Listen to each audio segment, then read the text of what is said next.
Welcome to the Living the Dream podcast with Curveball. If you believe, you can achieve.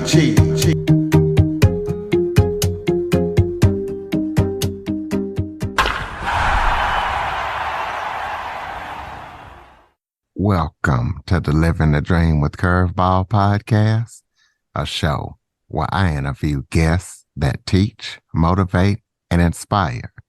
Today, I am joined by a special guest. He is the president of the Franklin Lakes Chamber of Commerce, also the founder and CEO of the JMOR Connection.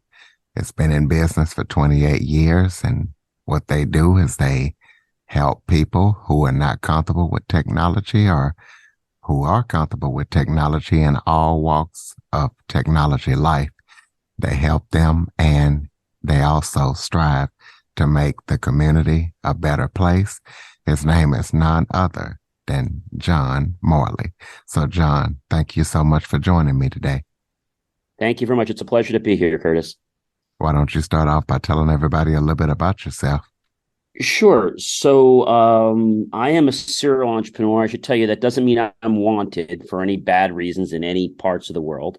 An owner is when you start a company. An entrepreneur is when you get passion. And a serial entrepreneur is when you solve a problem with one company by starting another. So I'm an engineer. I'm a national talk show host. I'm a video producer, marketer. I'm also a first responder. And I'm also a member of the U.S. press, and I write articles a couple times a week, one on tech and one on motivation. And I just love to create amazing content. The one company now is very close to 30 years, actually. I started when I was in college. And this other company, Orbital Media, that I started about 13, 14 years ago, I started them because I had the largest marketing advertising company working for me. And I thought I was so lucky out of college that I had a company that was ripping me off before I even was making any money. And my dad never paying this company lots of money. And I decided after 14 years, I need to figure out how to get divorced from them. They were lying, cheating, stealing, and they weren't doing a great job of anything. And they didn't even print whatever I asked them to print in house. They sent it out. So I said to myself, I need to figure out how to get rid of them. But first, I got to figure out, how do I become a mom pop print shop? And that's where it all started. And just to kind of fast forward all the way through that, first 2 years, we failed miserably. And then we built a print production, graphic media, digital design center. And I produce all kinds of content. Later after that, I launched JCM Academy, which is basically my teaching arena where I coach, and I've done stuff with Harvard, Yale, keynotes, done things for AT&T, like, team buildings and all kinds of stuff like that. Now I'm the host of JMOR Tech Talk, which airs every 5:30 on Friday nights Eastern. I'm also the host of IFYL podcast, which now has about 560 some episodes. We do that every day. And I'm also the host of IFYL Drive Time Radio, which is a show that started New Jersey this past last month. And we're working to become national by the end of the year. It's a show that's about an hour. And I talk about really cutting edge technology in ways that you can help improve the quality of your life. Wow, you're really definitely doing a lot. You also Yes, sir. Working, did some banking infrastructure. So tell the listeners about doing that. Yes, so very fortunate. We helped design the security for Wall Street without giving you all the technical about it. But basically what that means is when something goes wrong now, I pretty much will get a call whenever something goes down. And it's kind of neat because, you got people that are relying on you, and knowing that I'm being trusted to keep Wall Street up is a pretty neat thing for the Northeast, even though they have places all over the world. And it's always fun to go in there and do stuff. And I've also had the privilege, because of that, had some pre-law experience. And I actually helped get 4 kids arrested and prosecuted for stealing scripts from the Bergen Hospital. Wow. So tell us what drew you to self-motivation and self-improvement. That's a great question. So when I graduated college, I went there for engineering. I went to University of Hartford in West Hartford, Connecticut. I graduated, and as I was about to graduate, I was one of the heads for the team that handles the money. So I was like vice president of finance. And they asked me to go present two checks to this guy who was presenting on the weekend. Our school at that time was more of a suitcase school. They all went home on the weekend. And we were paying this guy $40,000. They said, don't worry, John, just two checks, $20,000 each. You don't have to approve it. We've already approved the amount of money. You just have to present it. I said, $40,000? I said, what's the guy going to speak on? Like gold? I said, no, he's really good. Nobody told me what he's about, but $40,000 for 90 minutes seemed like a lot of money back then. I mean, that was over 15, 20 years ago. So I said, all right, I'll do it. I did some due diligence on him, and I found that he was a stage hypnotist. And I figured out what he did, and he embarrassed people, and that was kind of his gig. And so when I met him, I said, look, sir, I said, you don't know me. I said, I'm the guy that has your check. I gave him my name. I introduced myself. I said, I'm going to be very clear with you. I did my homework on you, and I know what you do. If you embarrass me or any one of these people in this left side of the theater, this check will bounce so high you won't be able to catch it. And the second check, you won't even see it. And if money doesn't bother you, which I know it probably doesn't, we'll make sure that the rest of your 40-some tours are canceled by all the other schools. They'll just start to cancel. He knew I meant business by that, Curtis, and he finished the show, came back to him, gave him the second check, and I said to him, sir, I said, doctor, I said, amazing show. I said, I'm going to recommend we put another 30 or 40,000 in the budget to have you come back again sooner. And so after that, I decided to buy one of his, at that time it was tapes. They weren't CDs. And so I got interested in what he had to do. But then I realized he was doing it for more of a facade. It really wasn't the internal purpose. It was more of something that people would fall into because they wanted to show. And I wanted to get more of the truth about how it worked. So I got certified in clinical hypnosis, went to the American Psychology College, got that. And then I also studied neurolinguistic programming, the Scylla method. And after I did that for a while, I graduated college and I wanted to get a new car. Now, I was always fortunate. My parents gave me great cars. And I think the first car I had was a Blazer. My second car was a Jeep. I had 3 Jeeps. I loved them. They were great. And my fourth car was actually an Infiniti QX4, which I liked as well. But then when I graduated, I said, I'd like to get a more luxurious car. So when I graduated, first thing I did was I went to the car dealership and I went for a test drive. And the guy said, oh, you just graduated college. I said, yeah. I said, I just graduated college. Don't have a job or anything like that. All right. So you really can't even afford the car. I said, I'm budgeting for the car. And this kid that was probably not too much older than me really didn't take me very seriously. And so I asked him if I could drive this car and they could hook up the nav. He told me no. A little bit disappointed. I start walking out the dealership with my head between my legs a little bit. And the manager comes, I says, well, can I help you? I said, yeah. I said, I want to test drive that car. He said, well, we could do that with the nav and all. I said, I'm not looking to buy it. He said, that's okay. He says, you can test drive it. We have people do it all day long. So who's your sales rep? I said, Brandon over the right. Oh, yeah, he's new. He says, I'll take care of you myself. He takes care of me. He lets me do the test drive. I come back. I take pictures. I feel the car. I smell the car. I experience the car. I hear the voice of the nav. And I just keep saying, this is my car. This is my car. This is my car. When I went home, I put that picture on my laptop, on my phone, everywhere. And I went to my proverbial car, Curtis, which was my favorite, a lounge chair at home. Closed my eyes, turned the lights down in the room, and I'd push the smart start button as I pictured closing myself, getting comfortable in the chair, and I'd hear the car start, and I would take a little drive. And I did that for, I don't know, I graduated, it was right around May, June time, so June, July, August. I did that for about 3 or 4 months. And by the end of that time, that car, I'll say magically, I mean, it wasn't magical, but it did show up it showed up in my driveway.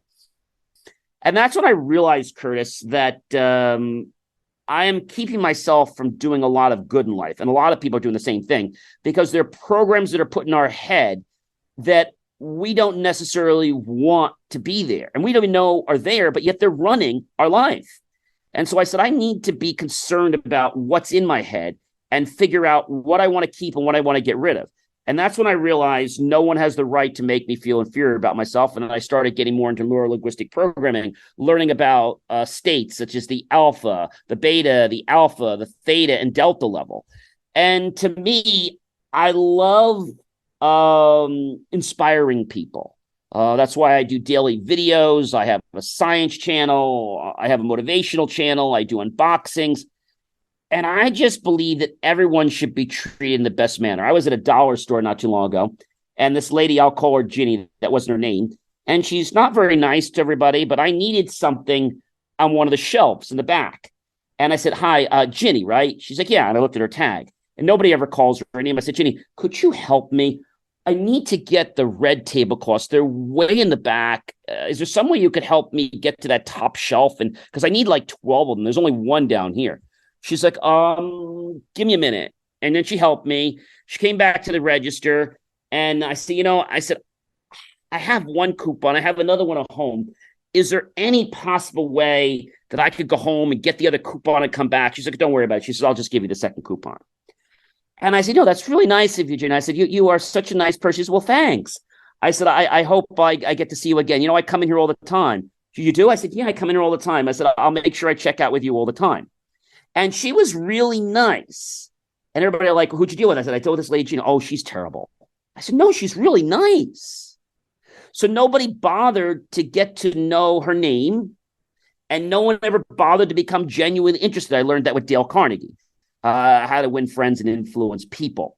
We always want to learn how to say someone's name and realize that the conversation has to be more about them and less about us. And that's all I did. I befriended her, Curtis, and I made a friend, and I try to do that everywhere I go. If somebody doesn't like me, I just wrote a paper, which you may want to read on LinkedIn. I wrote a paper, and basically it says not everyone should like you 24/7. If they do, there's going to be a problem. And the reason I said that is if you have everyone liking you 24/7, that means you're not bringing your A game to the table. And if you don't, someone else will. That's right. So tell us about being the president of the Franklin Lakes Chamber of Commerce. Tell us what you do and why you decided to become a president. So I took this over probably over 7 or 8 years ago. I turned it from a Chamber of Commerce, which was a 501c6.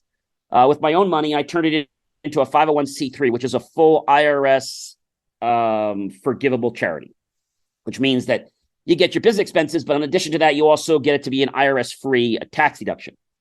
And so I just love to put all kinds of events on to bring people together. But I tell people that, we're not a group to just try to get your name out there. We're looking for quality people that want to get to know each other. And I get a lot of people, Curtis, that they say to me, hey, I want to get my business known. I'm like, well, what do you do? Oh, well, I just want to get in everybody's house in town. And I live in a very good town here, Franklin Lakes, very, very well off town. But I could tell that they didn't have good energy. They were there to try to rip people off. And I kind of consider myself, if you will, a gatekeeper on that, because I want people that want to mutually help each other.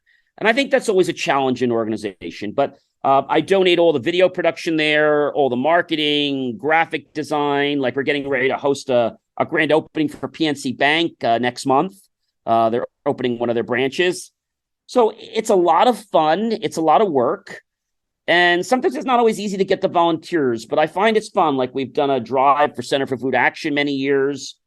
We do lots of different charity functions. And it's a lot of fun, and I do it because I feel it's a great way to give back. Many people that come on board, they're looking to see what they can get in their pocket. And I see if you got something in your pocket, well, then you've already been repaid.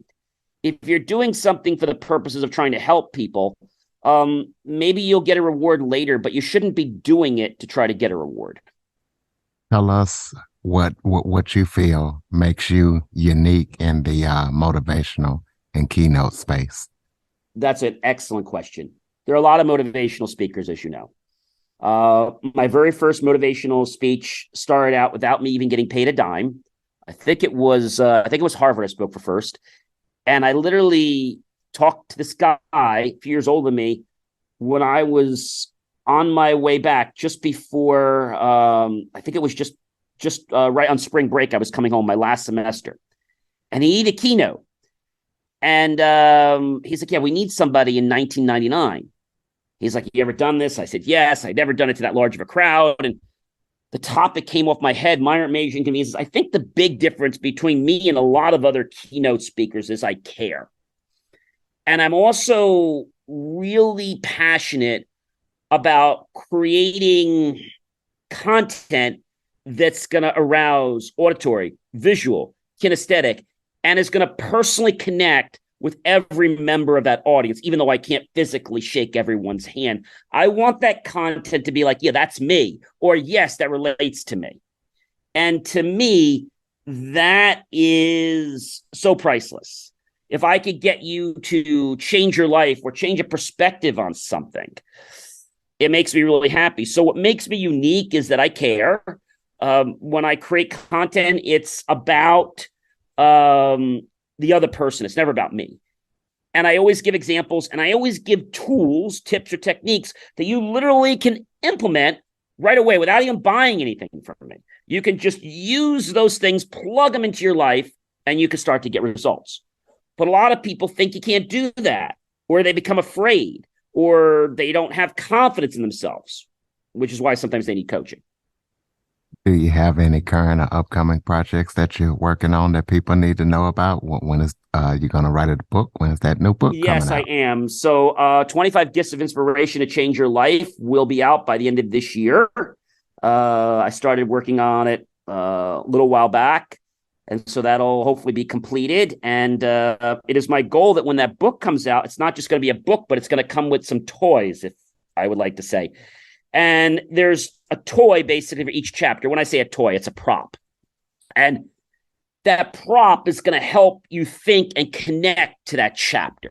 Because there's 25 gifts, there's going to be 25 props. And they're small little things.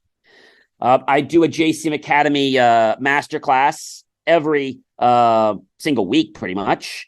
So believemeachieve.com is where all my great content is. And there's lots of free content on there. There's so much on there.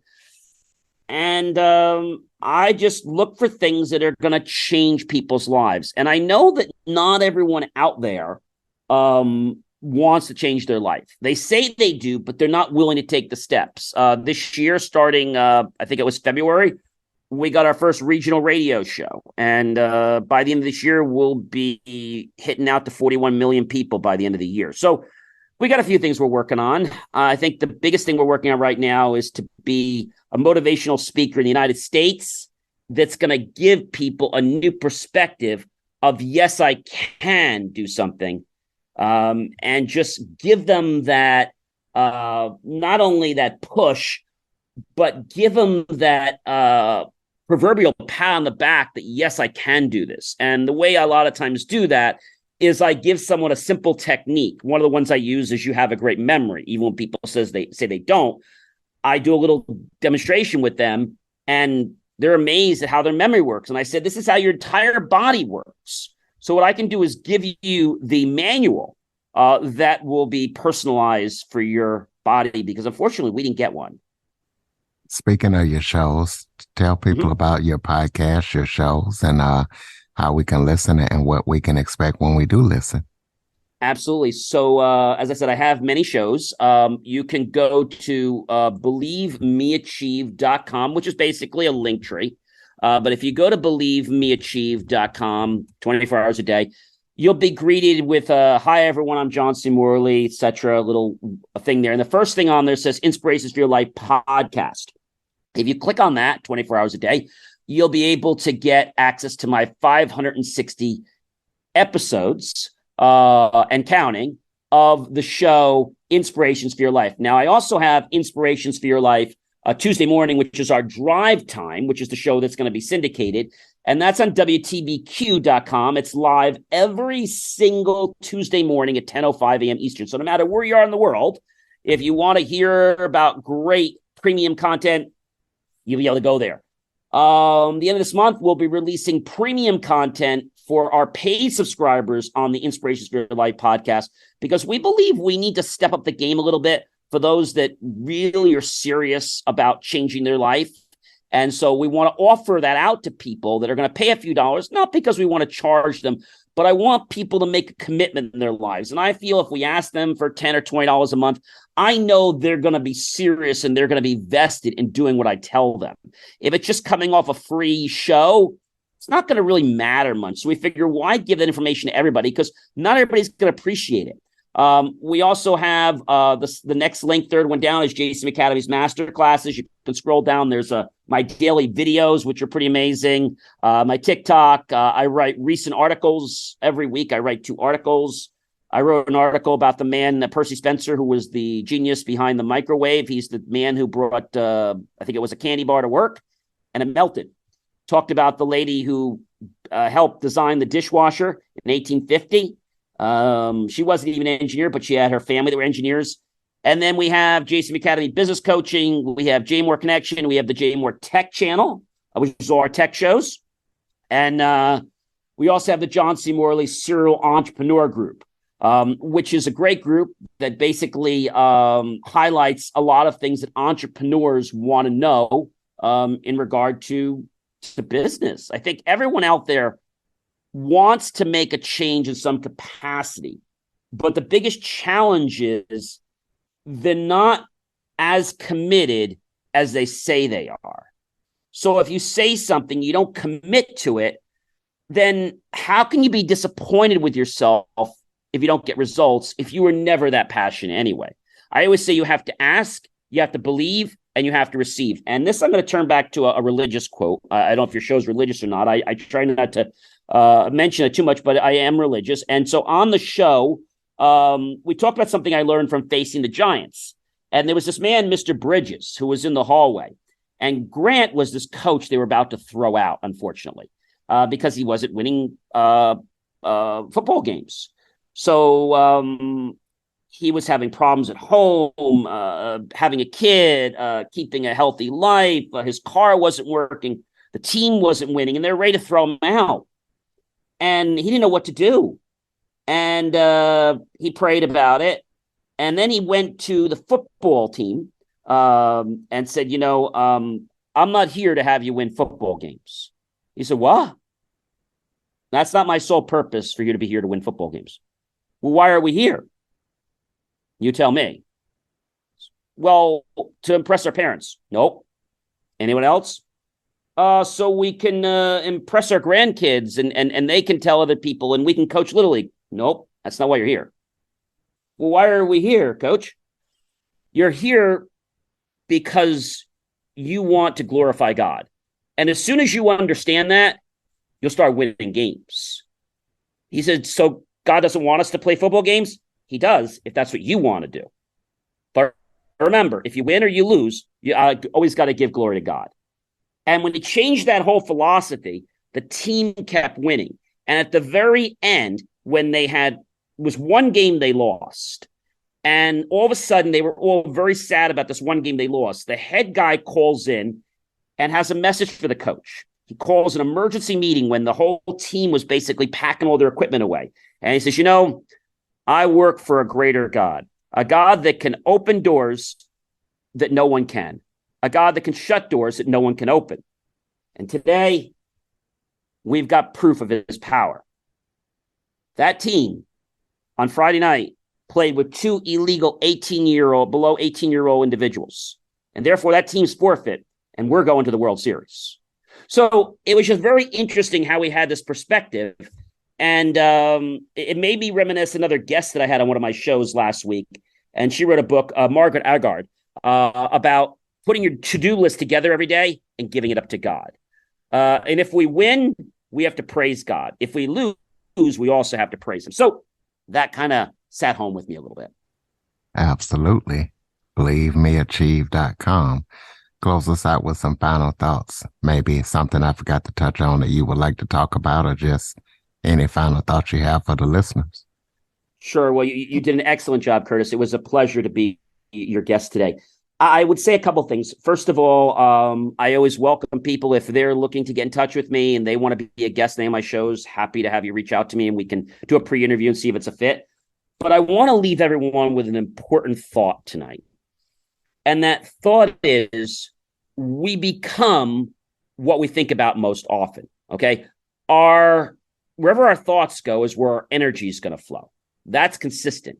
So we change our words, we change our thoughts. We change our thoughts, we change our mind. If we truly change our mind, we will in fact improve the quality of our life. And that is what I know everybody here listening to this podcast wants to do with their life. Ladies and gentlemen, believemeachieve.com. Please check out everything that John's up to. Purchase his book when it comes out later in the year. Check out his site, check out his shows. John really is doing everything that he can to make this world a better place. And follow, rate, review, share this episode as well as the show. Be sure to tell a friend, share it to as many people as possible. If you have any topic or guest suggestions, cjackson102@cox.net is the best place to send them. John, thank you so much for joining me today. Thank you, Curtis. It was truly a privilege, a pleasure, and honor to be on your show and to talk to your wonderful audience. For more information on the Living the Dream podcast, visit www.djcurveball.com. Until next time, stay focused on living the dream.